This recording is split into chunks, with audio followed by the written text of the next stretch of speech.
Welcome to the Vision Gap Show. Align your big idea and vision with a plan of action to resonate and stand out in your market. With your hosts, Halko and Tony Zayas. Welcome to another episode of the Vision Gap Show. Today we're going to be talking all about the SWOT analysis. Andy, what do you like about this, technique that's been used by most companies? What do you like about it, and what are some of the things that we will talk about today that takes it to another level to enhance it? Yeah, I think for SWOT analysis, most people are familiar with it. That's one of the initial benefits, right? Is that we understand it, and it's got a great structural framework of the fact that we're looking internally, we're looking externally. So strengths and weaknesses are internal at ourselves, and then opportunities and threats are external. And then obviously the strengths are the positives, the weaknesses are the negatives. And so while it may seem like such a simple structure, it's useful and powerful. And I think the key is for most folks, when I talk about doing a SWOT, is really making sure that you're honest with yourself and you're unbiased. And that is, to me, the kind of golden ticket to being successful with it.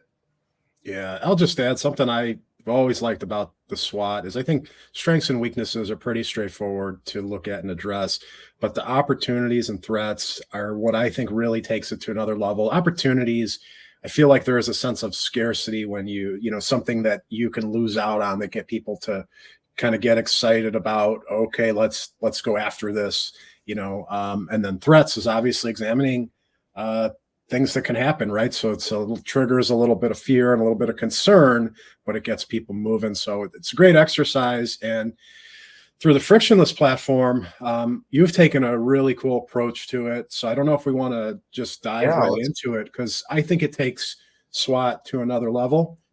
SWOT analysis is a fantastic exercise, however you do it. But what you've put together here allows us to not just run through kind of the top level, but it's to add some accountability to it. It's to dive a little bit deeper. It's to clarify. It's to organize. And then, add accountability and be able to come back to it as an ongoing exercise. We've been doing that in our team meetings recently. So, yeah, I think, the thought process behind this was, how do you make sure for a team that it's as valuable as possible? And, there are collaborative tools that you can go and do a SWOT, but we really tried to think through what is the best way to do it that, again, removes bias, because I think that's really important, prioritizes what's most important, helps you think about these different pieces, helps you analyze them more in depth, and then actually build a plan. And so it really is about this idea of, how do you do it better? And so we'll do this real time, you and I, and I'm in here now. And so the great thing is, in strengths, opportunities, weaknesses, threats, we have some suggestions, or you can enter your own. And so I may look through what are some strengths that we have as an organization. I'll just say high employee morale is currently a strength of ours. Then I would say, customer service, and that's one of our strengths. And we can go through this process where, you and I are both creating things. And now you can see I added those two. Tony, you added technology, management team. We can move to weaknesses, you and I, and basically say, poor brand recognition might be a weakness of ours. As I've seen people use the tool, that's a common one, right?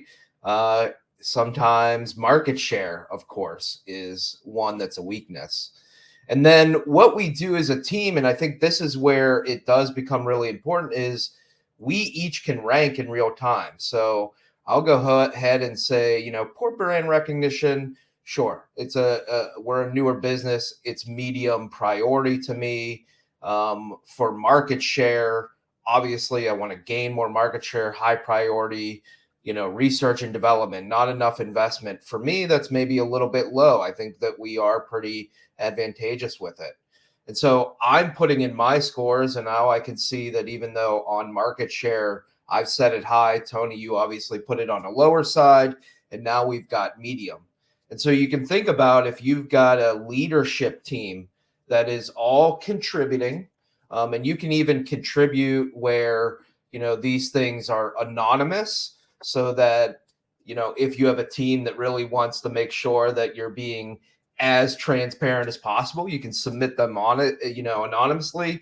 We like to be open here. And so it's really coming in and doing that, where you're putting these in, you're ranking them together.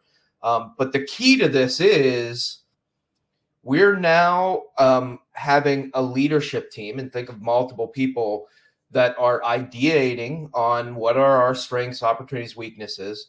We're then prioritizing by allowing everybody to score it, and then creating, that summary score of the team to really understand where do we want to focus our time.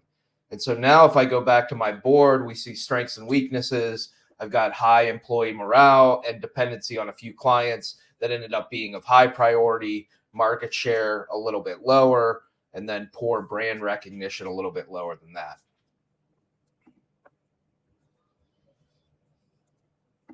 And so now I'll just kind of move on to the next stage. So this is a great process, right? Where we've now collaborated, we've determined what are the things that we really want to focus on. So I'm going to go ahead and on here, hit strategize. And so this is where we really get into the power of the tool, that what we can do is a dependency on a few clients. We can start with some research. And so we've got some curated questions here, like, why do companies struggle with this weakness? What are key indicators of this weakness? What are the most common causes? What are the best strategies?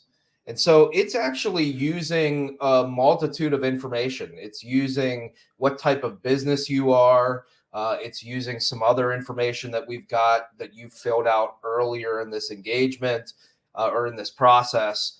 And then it's coming up with that. And so for our dependency on a few clients, we're getting, why do companies struggle with it? Limited growth potential, lack of diversification, bargaining power. It's kind of giving us some education. And the reason that we put that in there is really that we want to make sure that as folks start this process of trying to solve a weakness, leverage a strength, whatever it might be, that they have good knowledge and understanding of it. And so we can do this as a team. We can actually come in here, and one thing that, the audience may not see is I'm running this research, and when I get the information back, it's popping up on Tony's screen real time right now as well. So that as a leadership team, when we're in here, we can come in and talk about these.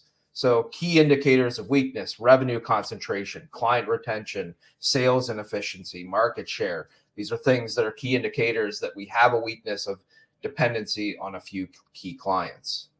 And so once we do research, the next thing, since we understand the concept a little better, and this is to me really the key, is that each person can do some analysis. And it does require a little bit of length. And so Tony, you and I will both kind of fill this out, but what is the root cause of this weakness in our company? And these are curated questions that our system automatically develops based on what the weakness is. And so now it's asking these curated questions to our team. So the cause of our weakness of dependency on a few clients, we have a small sales team and volume of new clients, obviously doing this in real time. How can our company mitigate the impact of this weakness? Obviously, I would say diversify clients by expanding sales team and looking to sell volume versus high priced. And so I'm kind of filling these out. Tony on his side is filling these out as well. And so now what we can do is actually go to summary, and of our leadership team, we can see how much people have completed. Tony's completed 2 of 4 answers. He's got a 30% completion rate.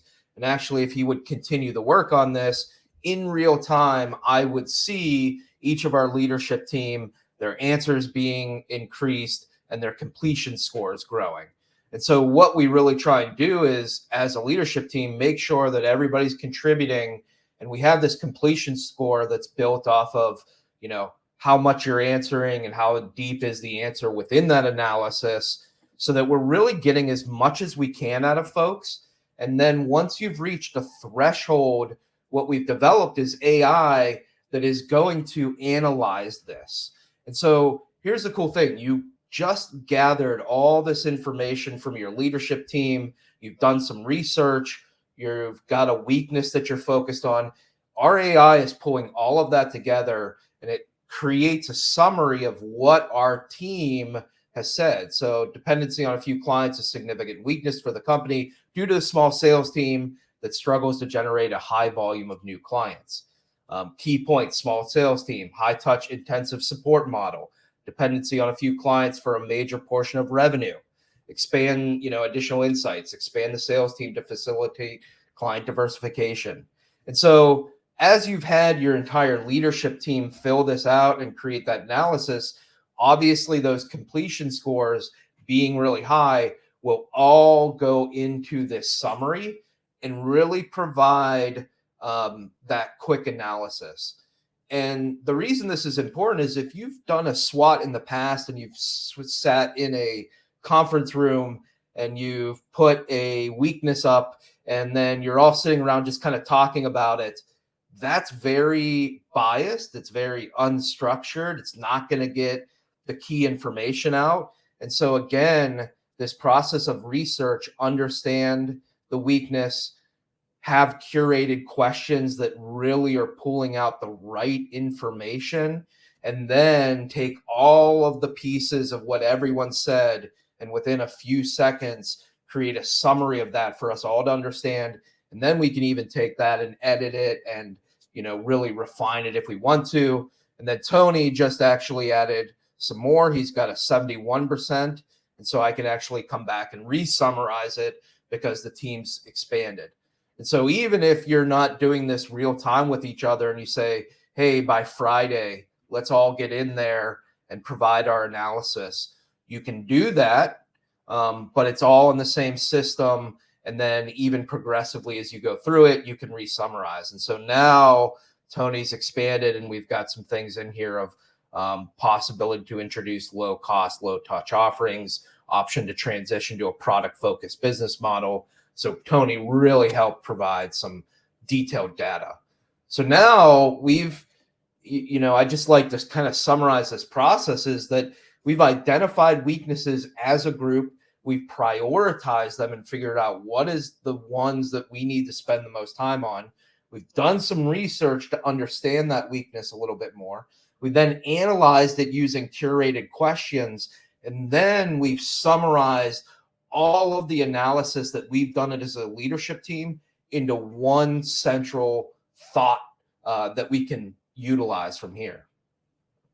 And so now we say, okay, well, what do we want to do with this? We need to generate some actions that we can take. And so you can come in here and see your analysis and as a leadership team, type it in, or we've actually developed within our AI the ability to, again, take all of these pieces, our weakness, our research, our analysis, the summary, and give us some actions that we should take.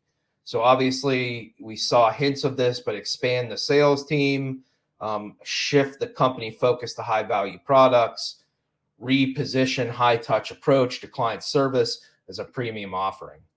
So now we've determined that we've got these couple of actions that we want to take.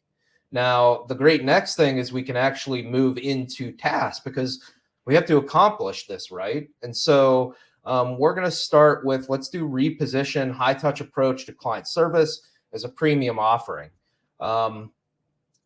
thereby turning this weakness into a unique selling proposition and potential source of competitive advantage. And now we can expand this a little bit. We can add some detail because I think that's important is, in this process, this is a combination of human and artificial intelligence. We've generated this, but now it's your opportunity to customize it, where you can kind of add different pieces. And so you're able to really narrow in on that action that you're doing. Now, the cool thing is you can actually generate tasks. And again, with AI, it's leveraging a lot of this information that we've already put in there. It's taking this action that we want to achieve, and now it's generating for us a step-by-step task list of how we can actually achieve this. And so really taking it that step further to make this actionable. And so you can see conduct an internal audit, develop a detailed value proposition, design a unique branding strategy, create a comprehensive marketing plan to communicate this new positioning, train our sales team, create a pricing strategy. And I'm just going to kind of pull these in because our system really gave us a true detailed step-by-step process. And now we have an action to solve our weakness, which is high touch approach, and a list of tasks that we can manage. And then we can even assign. So I can say, Tony, you're going to take these.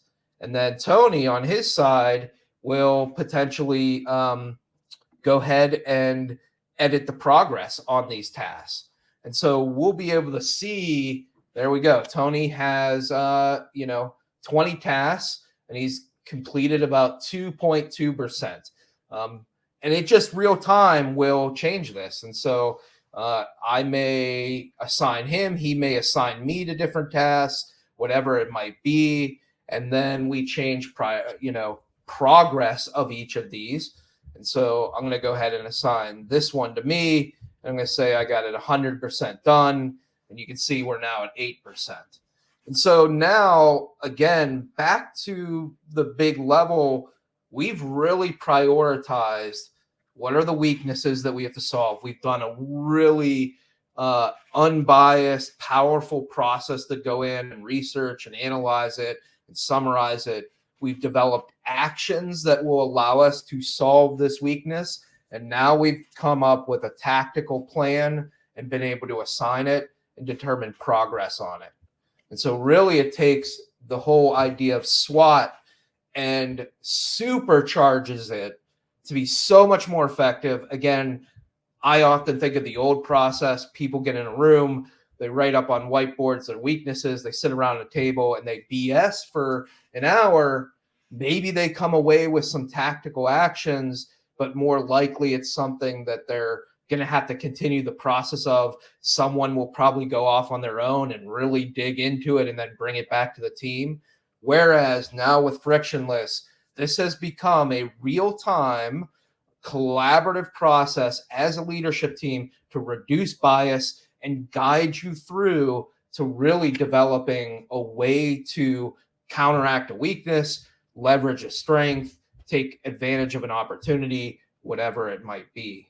And so we come back to our SWOT. We see our board, high priority. We've got 3 actions and 20 tasks. We can come back and look at it. We can make this our high priority one. We can move these around too. Again, makes it really easy to kind of manage and do it correctly. So that's a little bit of a tour, Tony. The new Frictionless SWOT takes it to a whole new level, just of detail, accountability, action tasks, all that stuff. So really good stuff. Very cool. I encourage Frictionless users, dive in, try it out, give us feedback. But that is it for today. We hope you guys like the Frictionless SWOT, and we will see you next time. Take care, everybody. This episode of the Vision Gap Show has been brought to you by Frictionless. Build high-impact strategy at scale. Create your vision, brand position, and go-to-market strategy, all in a collaborative AI-enabled workspace. Visit frictionlesshq.com to create your free account today.